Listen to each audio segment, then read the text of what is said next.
அனைவருக்கும் வணக்கம். இந்த வீடியோல என்ன பார்க்க போறோம், டிஎன்பிஎஸ்சி ப்ரீவியஸ் கொஸ்டின் பார்த்துக்கிட்டே வரோம். அதோட கண்டினியூஷன் தான் பார்க்க போறோம். இது அடிக்கடி கேட்குற கொஸ்டின்ஸ்ல இதெல்லாம் வந்திருக்கு. ஸோ வாங்க பார்ப்போம் என்னன்னு சொல்லி. இந்தியாவில் காணப்பட்ட பல்வேறு மறைமுக வரிகளுக்கு மாற்றாக கொண்டு 2017 தொடங்கப்பட்ட புதிய வரி எதுனா சரக்கு மற்றும் சேவை வரி. சரக்கு மற்றும் சேவை வரி ஜிஎஸ்டின்னு சொல்றாங்க.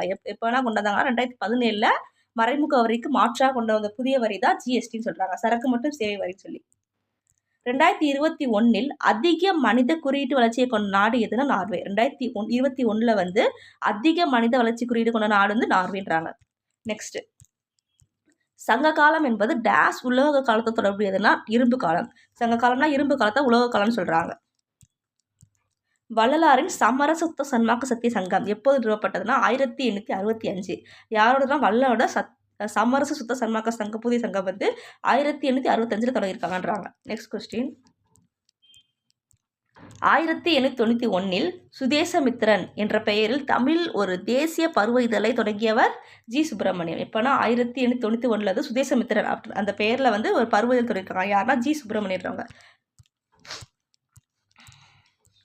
தமிழக மக்கள் 6ஆம் நூற்றாண்டிலிருந்தே எழுத்தறிவு பெற்றிருந்தனர் என்பதை கூறும் தமிழ் மரபு எழுத்து பொறிப்புகள் டேஸ் இடத்தில் கண்டுபிடிக்கப்பட்டுள்ளன. எந்த பிளேஸில் வந்து தமிழக மக்கள் 6ஆம் நூற்றாண்டில் வந்து எழுத்தறிவு பெற்ற அப்படின்னு ஒரு பொறிப்புகள் வந்து இருந்திருக்கா. அது எந்த பிளேஸில் கண்டுபிடிச்சிருக்காங்கன்னா கீழடி மதுரையில் இருக்குது. அந்த பிளேஸில் கண்டுபிடிச்சிருக்காங்கன்றாங்க. நெக்ஸ்ட்டு, இந்திய பசுமை புரட்சியின் தந்தை. இது ரொம்ப ரொம்ப இம்பார்ட்டன்ட், அடிக்கடி கேட்குற கொஸ்டின். இந்தியாவில் பசுமை புரட்சியின் தந்தை யாருன்னா MS சுவாமிநாதன் தான் பசுமை புரட்சியின் தந்தைன்றாங்க.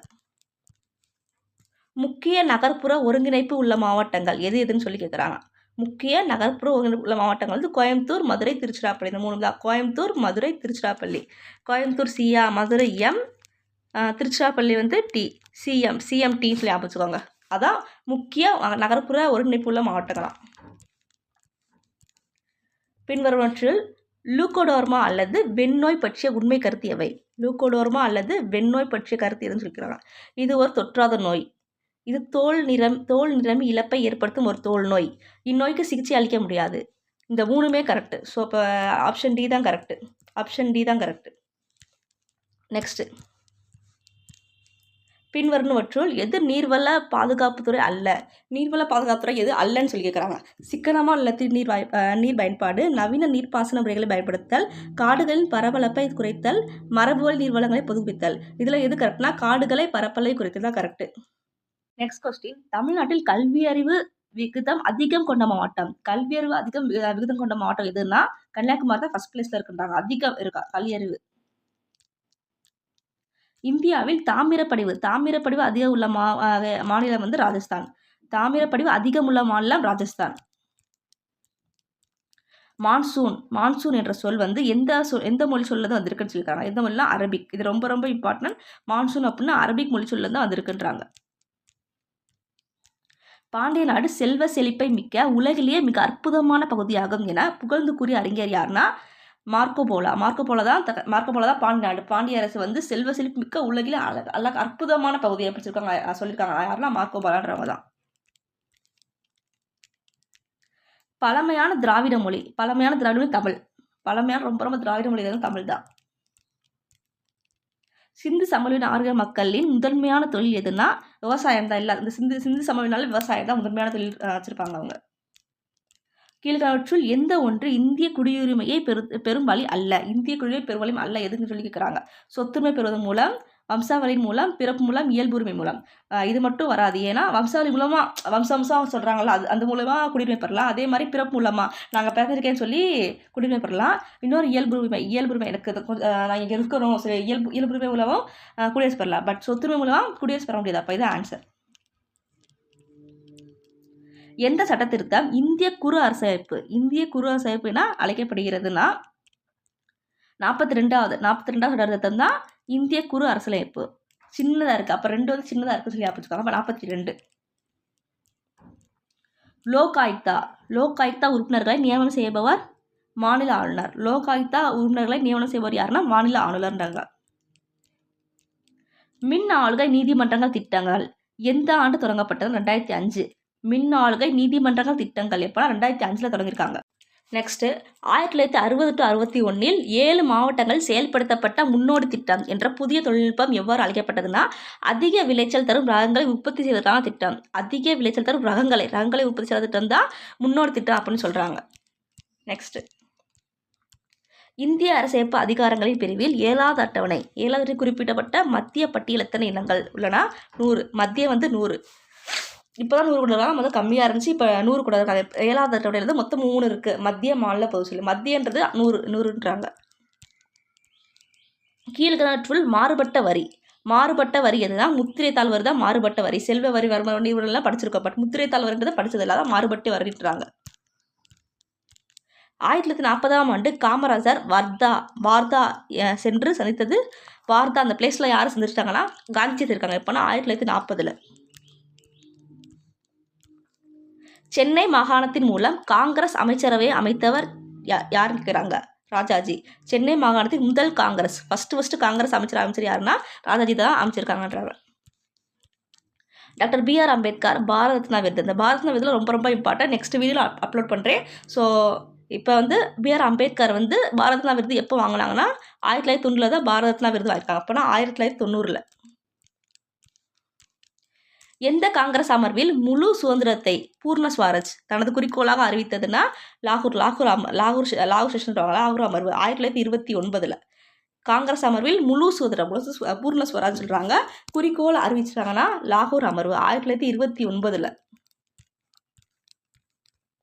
நீதிநெறியுடன் மக்களை காப்பாற்றும் ஆட்சியாளரை வள்ளுவர் எவ்வாறு அழைக்கிறார்னா மக்கட்கு இறை. நீதிநெறியுடன் மக்களை காப்பாற்றும் ஆட்சியாளரை வள்ளுவர் எவ்வாறு அழைக்கிறார்? மக்கட்கு இறைன்றாங்க.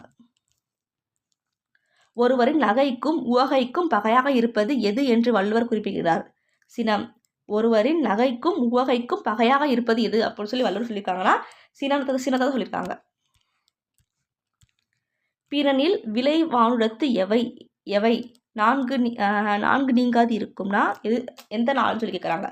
இந்த ஆப்ஷன் பி பகை, பாவம், அச்சம், பழி.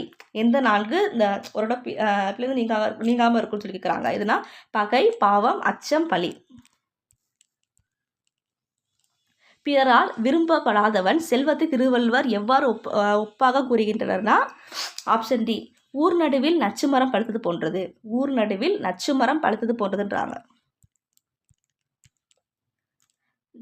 கிளைகோஸ் நடைபெறும் இடம் கிளைகோஸ் எந்த பிளேஸ் நடைபெறும்னா சைட்டோபிளாசம் அந்த பிளேஸ் தான் நடைபெறும்ன்றாங்க.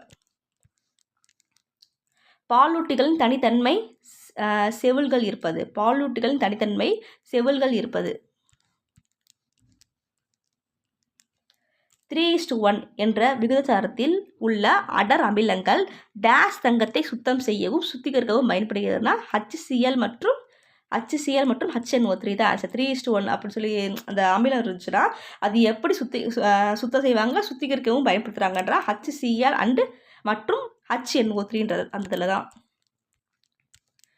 கரித்தாரில் இருந்து கிடைக்கும் எந்த பொருள் அந்துப்பூச்சி மற்றும் பிற பூச்சிகளை ஒழிப்பதற்கு பயன்படுகிறதுனா நாப்தலின்.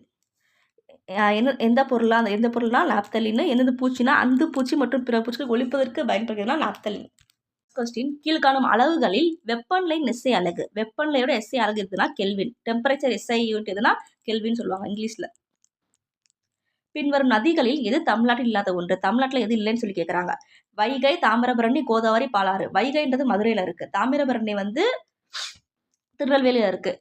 பாலாறு தமிழ்நாட்டில் இருக்குது. பட் கோதாவரின்றது தமிழ்நாட்டில் இல்லை. கோதாவரின்றது மகாராஷ்டிராவில் இருக்குது. ஸோ அதான் ஆன்சர்.